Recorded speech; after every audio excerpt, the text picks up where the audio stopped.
चूल्हा भी जलाया है। तो लकड़ी को अगर जलाना हो, कौरा और चूल्हा, तो कितनी तरह से फूकना पड़ता है, वो शायद आप लोगों को अनुभव ही नहीं है। तो अगर क्रांति करनी है, यश जो तुम्हें उजाला दिख रहा है, अगर उसे लाना है, उसकी आहट को पहचानना है या उसको पैदा करना है, तो हर तरह से फूंकना पड़ता है, घुमाना पड़ता है। और मुझे हमेशा लगता है कि अब बहुत अच्छा दिन आने वाला है। और जितने लोग, कभी लोग जो निराशा की बातें करते हैं, मुझे लगता है कि निराशा की बात करते रहें, चर्चा करते रहें, कीचड़ मथते रहें, आज के जो बुरे हालात हैं उनका जिंदगी भर हम आप चर्चा करते रहें, कुछ नहीं बदलेगा। लेकिन एक दिया जलाएं तो बदलना शुरू होगा। कम से कम आंख खोल करके अगर हम सही काम करना शुरू कर दें तो परिवर्तन की चिंगारी वहीं से शुरू होगी। मैं हमेशा आशावादी हूँ, रहा हूँ, और जिस लोकतंत्र या जो हमारी आज की पूरी स्थितियां कही जा रही हैं, व्यवस्था को पूरा कहा जा रहा है, उस पर मेरा एक शेर है। वैसे एक थ्योरी भी है, लेकिन उसको कभी सम्मेलनों में सुनाने के लिए शेर के रूप में रखा। उसकी शुरुआत फिजिक्स के एक सिद्धांत के रूप में है। देखिए, साइंस और कविता और शायरी सब जुड़ी हुई हैं, ज्ञान एक ही है, और जो भी उसके खांचे हैं वो केवल पढ़ाई या समझ की सुविधा के लिए हैं, अन्यथा ज्ञान एक है। तो कोई चुंबक किसी लोहे को यूं ही नहीं खींचता है। मैग्नेटिज्म का सिद्धांत, कोई चुंबक किसी लोहे को यूं ही नहीं खींचता है, पहले वो उसे चुंबक बनाता है फिर खींचता है। कोई चुंबक किसी लोहे को यूं ही नहीं खींचता है, कोई पहले उसे चुंबक बनाता है फिर खींचता है। तो यहाँ ये चुंबक रूपनारायण त्रिपाठी जी हैं जो खींच के लाए हैं, या चच्चा हैं, या लोकेश हैं, अब ये आप लोग तय करिए। लेकिन कोई चुंबक किसी लोहे को यूं ही नहीं खींचता है, पहले उसे चुंबक बनाता है फिर खींचता है। अब मुद्दे का शेर, हमारी व्यवस्था, क्या भैया, क्या खुराफात कर रहे हैं? चुंबक बन जाते हैं। हाँ, वही। हम तो चाहते हैं कि यश से वो गीत दोबारा सुना जाए, इतना बढ़िया गीत था। तो कोई चुंबक किसी लोहे को यूं ही नहीं खींचता है, पहले वो उसे चुंबक बनाता है फिर खींचता है। और हमारी व्यवस्था, हमारा जनतंत्र, हमारा लोकतंत्र हैंडपंप की तरह होता है। हमारी व्यवस्था, हमारा लोकतंत्र, हमारा जनतंत्र हैंडपंप की तरह होता है। आपने हैंडपंप लगवाया होगा, देखा होगा लगते हुए, तो क्या होता है, पहले गंदा मटमैला फिर साफ पानी खींचता है। तो अगर पिछले 60 साल में हमारे इस लोकतंत्र से गंदा और मटमैला पानी आया, तो अब साफ पानी आने का समय आ रहा है। अब तक के गंदे मटमैले पानी को ही अगर हम देखते रहे, गूंथते रहे, उसकी चर्चा करते रहे, क्या क्या हो रहा है ये बताते रहे, तो कुछ नहीं होगा। भविष्य में जो होने वाला है उसके लिए हम क्या कर सकते हैं, क्योंकि साफ पानी तो आएगा ही, अगर हम उसके लिए कुछ कर सके थोड़ा और जल्दी आ जाएगा, कुछ फिल्टर्स लगा लेंगे, कुछ और व्यवस्था कर लेंगे। अगर नहीं भी करेंगे तब भी आएगा। और क्यों ऐसा होता है, फिर एक 4 लाइन के अपने हम लोगों के अनुभवों के आधार पर, आपने अपने घरों के आसपास नालियों में, पाइपों में पानी बहते देखा होगा, पाइपों नालियों को फट जाते देखा होगा, उस अनुभव को याद करते हुए। और वो फेनोमेना हर हैंडपंप में भी होता है कि वो गंदापन फट जाता है और फिर साफ पानी आने लगता है। तो वो 4 लाइन कि गंदा मटमैला पानी बह बह कर खुद ही रोकता जाता है, बंद करना जाता है अपने बहने के सभी रास्ते, छेद और स्थान। इसीलिए तो घटता है कि गंदगी जमा होती जाती है, खुद गंदगी अपने भाव को रोकती है। गंदा मटमैला पानी बह बह कर खुद ही रोकता जाता है अपने बहने के सभी छेद और स्थान। साफ पानी रास्ता बनाता है। साफ पानी रास्ता बनाता है। हम सबको साफ पानी बन करके रास्ता बनाना होगा, और साहित्य का यही काम है कि वो लोगों को साफ पानी बनाए। अगर वो ऐसा नहीं बनाता है तो वो साहित्य नहीं है। हम लोगों को जो बचपन में हाई स्कूल इंटर में ऐसे लिखवाया जाता था, साहित्य समाज का दर्पण है, मैं नहीं मानता हूं। अगर समाज में गड़बड़ियां हैं और साहित्य केवल उसी का चित्र खींचता रहे, क्या साहित्य फोटोग्राफी है? साहित्य को उससे आगे जाना होगा। साहित्य को प्रकाश स्तंभ बनना होगा। साहित्य को रास्ता दिखाना होगा। साहित्य को सिग्नल बनना पड़ेगा कि इधर जाओ, इधर नहीं जाओ, गड़बड़ हो जाएगा। अगर साहित्य ये काम नहीं कर रहा है तो व्यर्थ है। साहित्य को प्रकाश स्तंभ बनना होगा। लोग मुझसे पूछते हैं कि आप इतने आशावादी क्यों हैं? मुझे हमेशा लगता है कि अच्छा होने वाला है। तो लोग शंका करते हैं कि आखिर आप पागल हैं, क्यों इतने आशावादी हैं? उनका उत्तर मैंने 2 मुक्तकों में दिया है, क्योंकि मुक्तकों का आज दिन है, मुक्तकों के बादशाह का दिन है।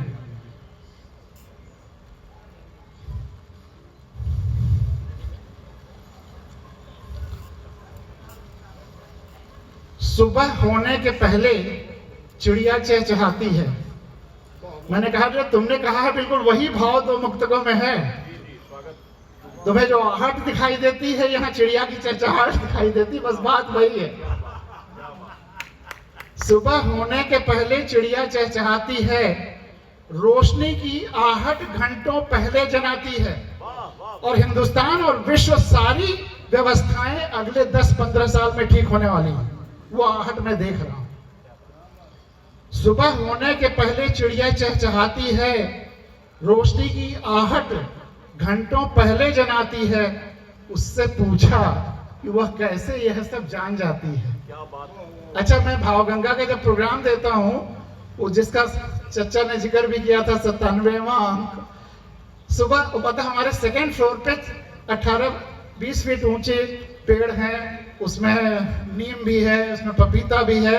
लेकिन जब मैं सुबह 7 बजे के आसपास वहीं बैठ करके सूरज की रोशनी में वो प्रोग्राम देता हूं, तो ढेर सारी चिड़िया आकर के बैठ जाती हैं। लगता है कि वो सुनती हैं, और उनके गाने सुनने के बाद हमारे में विचार भी उसी तरह से आने लगते हैं। उन वनस्पतियों का और चिड़ियों का असर होता है।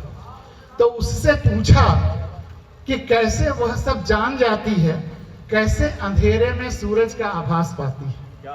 चिड़िया कैसे आभास पाती है कि वो चहचहाने लगती है 4 बजे, 4:30 बजे।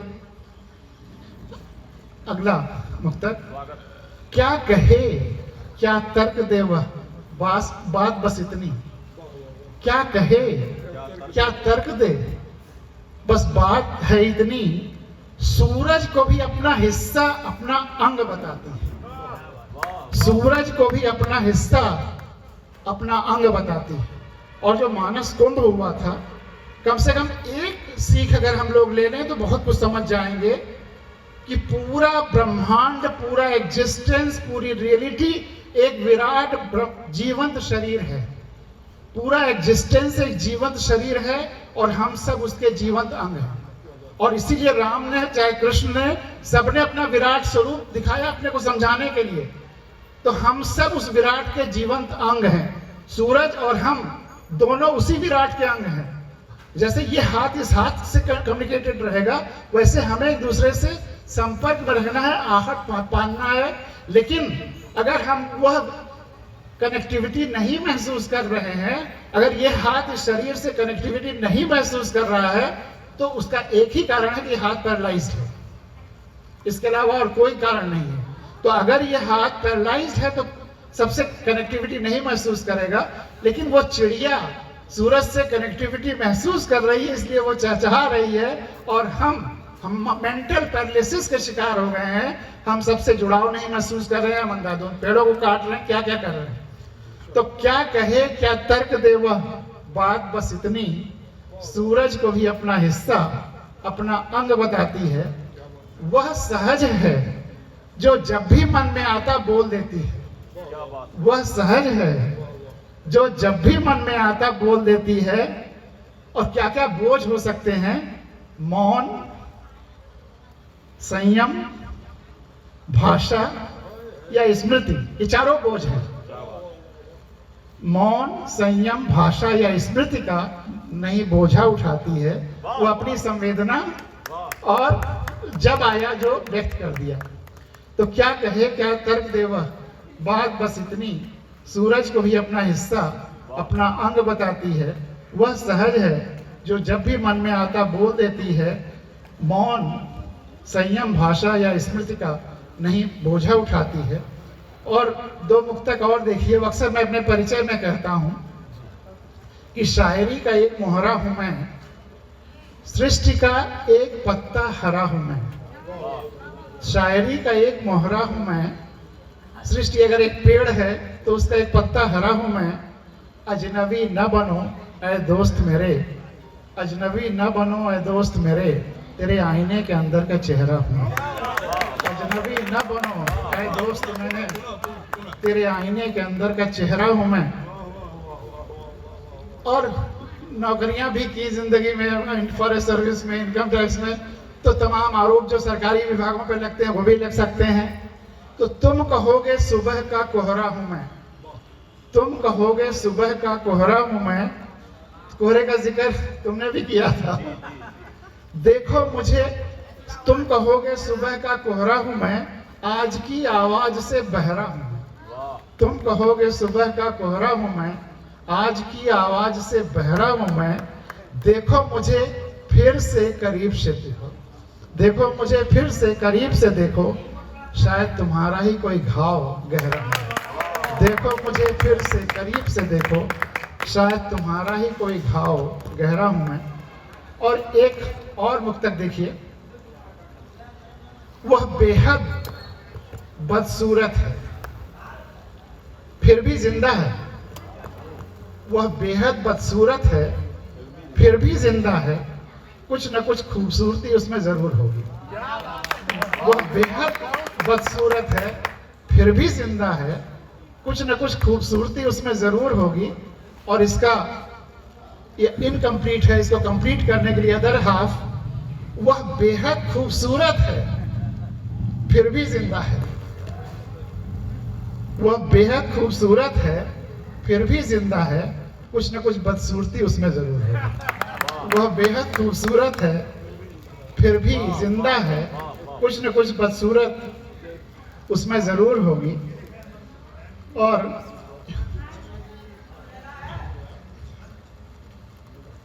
एक और गजल के कुछ शेर देखिए। आपको दिल अपना अब थामना है, आपको दिल अपना अब थामना है, मेरी गजलों से आपका सामना है।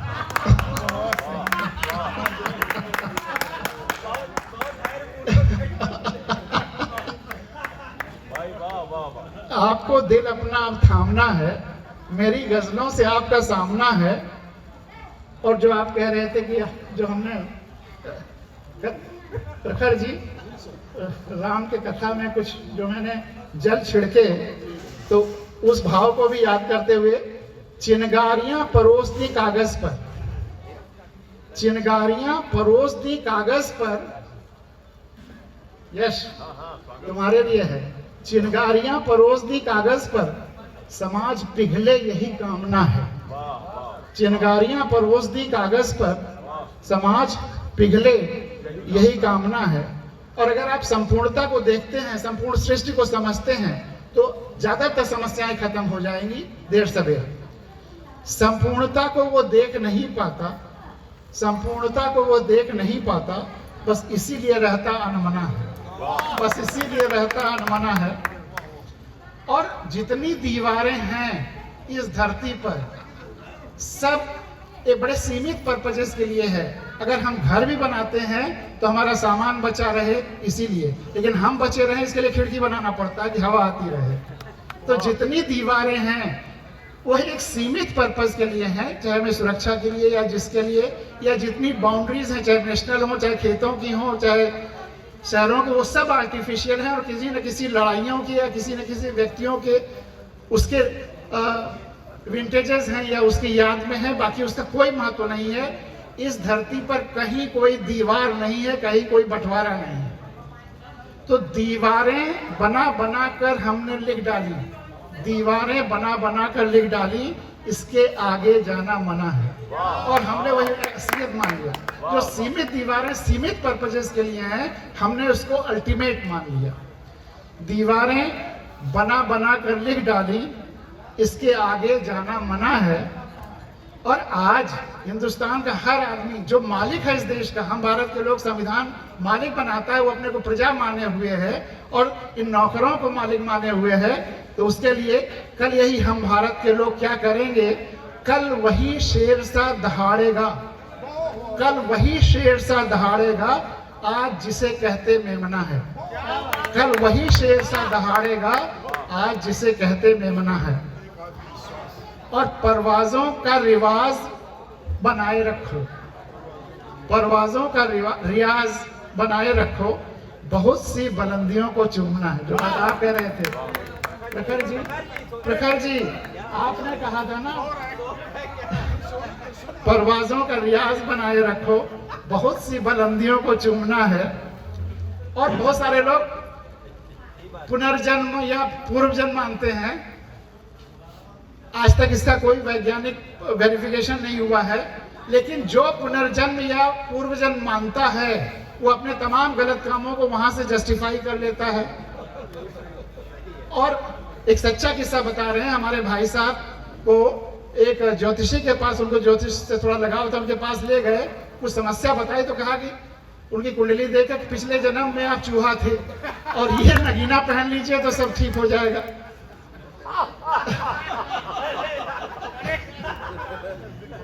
तो इस जीवन को हम क्यों न सब कुछ माने, जो हमें मिल रहा है इस जीवन का फल है, और जो हम इस जीवन में करेंगे वो इसी जीवन में मिलेगा। तो खिलकर जी लो इस जीवन में, खिलकर जी लो इस जीवन में। किसने देखा फिर जन्मों में घूमना है, खिलकर जी लो इस जीवन में। किसने देखा कि जन्मों में घूमना है। और पेड़ पौधों को बचा कर रखो, पेड़ पौधों को बचा कर रखो, इन्हीं संग जीना झूमना है। पेड़ पौधों को बचा कर रखो, इन्हीं संग जीना झूमना है। और मेरा बेटा प्रभु वहां है, प्रभु जब खड़े हो जाओ। ये जब छोटा था 2-3 साल का, और सामने हमारे लॉन में पेड़ पौधे बहुत हैं, जब हवा चलती थी वो झूमने लगते थे तो ये उसके साथ नाचता झूमता था पेड़ों के साथ। तो यह शेर इसी के बात पर मुझे याद आया था कि पेड़ पौधों को बचा, बैठ जा भैया, पेड़ पौधों को बचा कर रखो, इन्हीं संग जीना झूमना है। और मैं हमेशा कहता हूं कि अगर हम हमेशा युवा या बच्चे बना रहना चाहते हैं तो उसका एक सूत्र है कि हमको जिंदगी भर अपने को विद्यार्थी समझना है। अगर हम जिंदगी भर अपने को स्टूडेंट माने, वो हमारे कथावाचक जी अपने को विद्यार्थी कह रहे थे, मुझे अच्छा लग रहा था। तो अगर हम अपने को विद्यार्थी माने तो कभी बूढ़ा नहीं होंगे। उस पर है कि अपने को कभी थका बूढ़ा मत समझो, अपने को कभी थका बूढ़ा मत समझो, उकेरो जो तुम में छिपा महामना है। हर व्यक्ति के अंदर ईश्वर ने एक महामना बना कर रखा हुआ है और उसको पहचानना है, उभारना है, उकेरना है।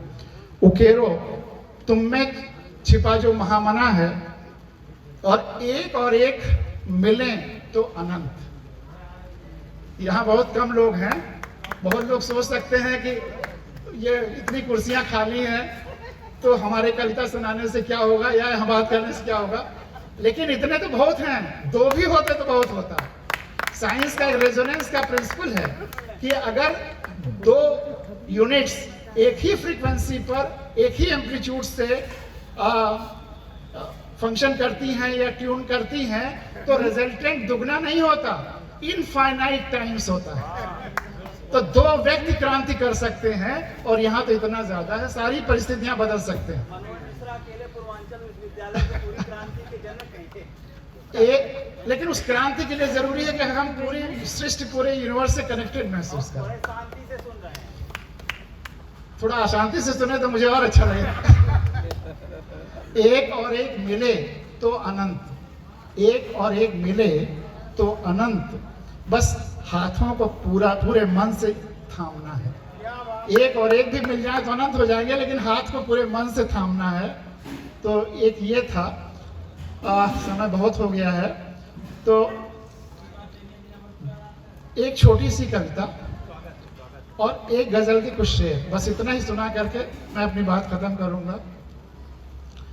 और कविता है शायद मेरी पहली कविता जो छपी थी संडे में बहुत पहले 80s में, बस वो मेरी संवेदनाएं, संवेदनाओं की यात्रा। इस मंच से कई बार उसको सुनाया भी है, चचा को याद भी होगा कि जब मैं केचुआ था लोगों ने मेरे खंड खंड कर दिए। जब मैं केचुआ था लोगों ने मेरे टुकड़े टुकड़े कर दिए। जब मैं पक्षी था लोगों ने गुलेल जलाकर घायल कर दिया। जब मैं पशु था लोगों ने कैद कर लिया। जब मैं फूल था लोगों ने तोड़ लिया।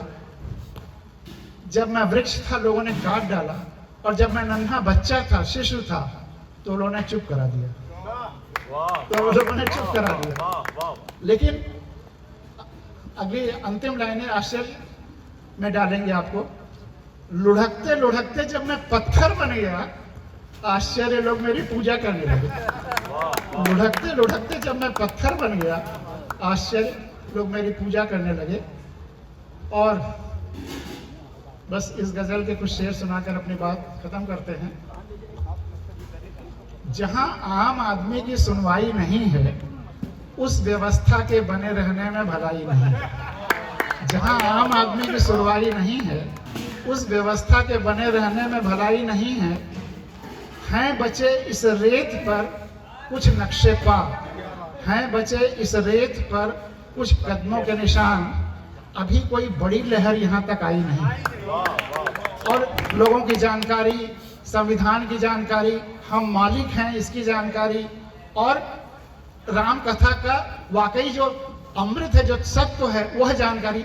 राम मंदिर बनाने से या पूजा करने से या राम की भक्ति करने से देश या हम नहीं सुधरेंगे, हम जब तक राम को अपने आचरण में नहीं लेते हैं। हैं बचे इस रेत पर कुछ नक्शे पा, अभी कोई बड़ी लहर यहाँ तक आई नहीं है। जिस दिन हम अपनी आंखें खुली रखने लगेंगे, वो बड़ी लहर आने लगेगी। मेरे सपने साथ साथ रहे सोते जागते, मेरे सपने साथ साथ रहे सोते जागते, मेरे लिए कभी कोई तन्हाई नहीं है। मेरे सपने साथ साथ रहे सोते जागते, मेरे लिए कभी कोई तन्हाई नहीं है। और संवेदनहीनता ही सबसे बड़ा मर्ज इस दौर का, संवेदनहीनता ही सबसे बड़ा मर्ज इस दौर का। डॉक्टर हकीम के पास इसकी कोई दवाई नहीं है। ये दवाई संवेदनशील लोगों के पास है, भारत के संविधान के पास है, लोकतंत्र के पास है। और संवेदनशीलता की सबसे बड़ी दवाई ये पेड़ पौधे वनस्पतियां हैं। आप इनके बीच में जाइए, आप में संवेदनशीलता पैदा होने लगती है। इसीलिए लोग वनों में चले जाते हैं। संवेदनहीनता ही सबसे बड़ा मर्ज इस दौर का। डॉक्टर हकीम के पास इसकी कोई दवाई नहीं है। और आप इसमें समाजवादी पार्टी में टिकट की बात कर रहे थे, चुनाव की बात, अभी कल से काउंटिंग होने वाली है। तो उसके लिए अब ये भी पब्लिक उसमें समझदार होने जा रही है। और उनको गिल्टी कॉन्शियसनेस से मुक्त करने के लिए शेर है कि जब सारे वोट पैसों पे पड़ने लगे हों, जब सारे वोट पैसों पे पड़ने लगे हों, फिर सही मुद्दों की कोई सुनवाई नहीं है। लेकिन उसका हल क्या है कि जो भी दे रहा है, जिस पार्टी का जो प्रत्याशी, जो दे ले लो, फिर भी वोट सही प्रत्याशी को दो। पब्लिक 10 प्रत्याशियों से ले ले, लेकिन वोट जो सबसे अच्छा उसको दे दे। और अपराध बोध से मुक्त भी हो जाए, क्योंकि उसी की योजना, किसी योजना का पैसा जो दबाया हुआ है चुनाव में खर्च कर रहा है। जो दे ले लो, फिर भी वोट सही नेता को दो, सही प्रत्याशी को दो। कर्तव्य है, रणनीति है, बेवफाई नहीं। जो दे ले लो, फिर भी वोट सही नेता को दो। कर्तव्य है, रणनीति है, बेवफाई नहीं है। और जिसको मैंने पहले वाले कथा के समय भी कहा था कि हिंदुस्तान अकेला देश है जहां मालिकों का रास्ता रोक करके नौकरों को गुजारा जाता है, दुनिया में और कहीं नहीं होता। तो उनके आने जाने से बंद हो जाते हैं रास्ते, यह तो भाई कोई रहनुमाई नहीं। रहनुमाई मतलब लीडरशिप। उनके आने जाने से बंद हो जाते हैं रास्ते, यह तो भाई कोई रहनुमाई नहीं है।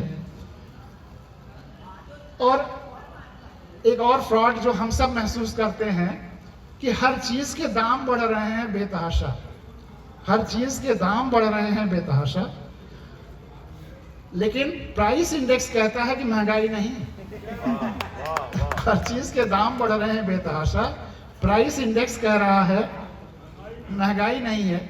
और जो हम मशीन पर इतने डिपेंडेंट हो गए हैं, जो काम हाथ से हो सकता है वो मशीन कभी नहीं कर सकती, और इसीलिए हैंडीक्राफ्ट की ज्यादा डिमांड है विदेशों में। तो अच्छी मजबूत टिकाऊ गांठें हाथ से ही लग सकेंगी, लग पाएंगे। अच्छी मजबूत टिकाऊ गांठें चाहे जिंदगी में हो, शादी में भी वो गांठें हाथ से ही लगाई जाती हैं, या जहां भी जिस परिप्रेक्ष्य में देखिए जो मजबूत गांठें हैं वो हाथ से ही लगाई जाती हैं। अच्छी मजबूत टिकाऊ गांठें हाथ से ही लग पाएंगी, कभी किसी मशीन ने मजबूत गांठ लगाई नहीं है, कभी किसी मशीन ने मजबूत गांठ लगाई नहीं है। और 2 सूत्र हैं, अगर आप उनको जीवन में याद रखेंगे। पहला तो कोई आपका विरोध नहीं करेगा, कोई आपका दुश्मन नहीं होगा, कोई आपसे दुश्मनी नहीं पालेगा। जब भी मैं जीता हारने वालों के साथ रहा, जब भी मैं जीता हारने वालों के साथ रहा, जीत की खुशी कभी मैंने मनाई नहीं। जब भी मैं जीता हारने वालों के साथ रहा, जीत की खुशी मैंने कभी लड़ाई नहीं है। और अगला शायद प्लानिंग का है, स्ट्रेटजी का है, हम पहले से कितनी तैयारी कर लेते हैं। तो मैं हर लड़ाई पहले ही जीत लेता हूँ, मैं हर लड़ाई पहले ही जीत लेता हूँ। मैदान में जीती कभी कोई लड़ाई नहीं है। मैं हर लड़ाई पहले ही जीत लेता हूँ, मैदान में जीती कभी कोई लड़ाई नहीं है। और लकड़ी जलाना नहीं, अब पेड़ बचाना ही यज्ञ है। लकड़ी जलाना नहीं, अब पेड़ बचाना ही यज्ञ है। परिभाषाएं बदलने की जरूरत इससे पहले इतनी आई नहीं है। लकड़ी जलाना नहीं, अब पेड़ बचाना ही यज्ञ है। परिभाषाएं बदलने की जरूरत इतनी पहले कभी आई नहीं है। आखिरी 2-3 शेर बस। हमने बुद्धि की परिभाषा ही गलत बना दी। हम झपटने को या खींचने को ही बुद्धि मानते रहे और देने को बुद्धि माना ही नहीं। इस पे साइकोलॉजी ने तमाम एक्सपेरिमेंट्स किए हैं, वो सब झपटने की इसी को बुद्धि माना है। तो झपटने को बुद्धि कहा गया, देने बांटने को नहीं। बुद्धि की परिभाषा ठीक से बन पाई नहीं है। और बचपन में हम लोग जब स्कूल जाते थे तो हम अपने जेबों में, लोकेश, जब हम लोग बचपन में जहां भी जाते थे तो जेबों में भूजा रख लिया, लाई रख लिया, मस्ती में अपना भागते चले गए। तो हमारे साथ साथ हमारे कपड़े भी सभ्य हो गए हैं, हमारे साथ साथ हमारे कपड़े भी सभ्य हो गए हैं। अब उनकी जेबों में भरा वह भूजा लाई नहीं है। हमारे साथ साथ हमारे कपड़े भी सभ्य हो गए हैं, अब उनमें भरा भूजा लाई नहीं है। और आखिरी शेर, और ये कहानी तो 2-4 घंटे चल सकती है, कविता चल सकती है, लेकिन आखिरी शेर कि मैं कैसे अपनी कहानी सुनाना बंद कर दूं, मैं कैसे अपनी कहानी सुनाना बंद कर दूं। अभी तो तेरी मेरी आवाज भर रही नहीं है। मैं कैसे अपनी कहानी सुनाना बंद कर दूं, अभी तो तेरी मेरी आवाज भर रही नहीं है।